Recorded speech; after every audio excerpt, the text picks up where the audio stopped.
Het jy geweet dat arbeidsreg in Suid-Afrika is in 2 hooftakke verdeel? Om hierdie onderskeidings te verstaan is noodsaaklik vir die navigasie van arbeidsverhoudinge.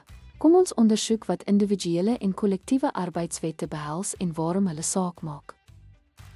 Individuele arbeidsreg fokus op die verhouding tussen 'n enkele werknemer en hul werkgewer. Dit reguleer sake soos dienskontrakte, diensvoorwaardes, ontslagprosedures, onbillike arbeidspraktyke en werkersregte op individuele vlak.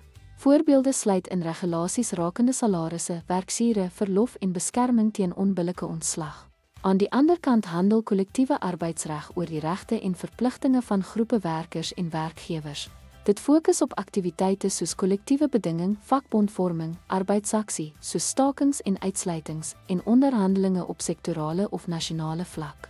Kollektiewe arbeidsreg ondersteun die vorming en funksionering van kollektiewe werkersorganisasies, wat werknemers bemagtig om op 'n meer gelyke voet met werkgewers te onderhandel.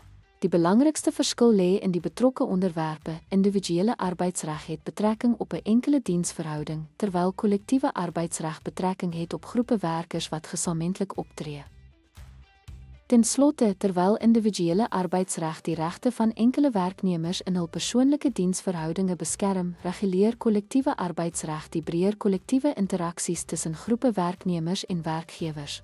Saam skep hulle 'n omvattende raamwerk vir die regulering van arbeidsverhoudinge in Suid-Afrika. Dankie dat u by ons aangesluit het.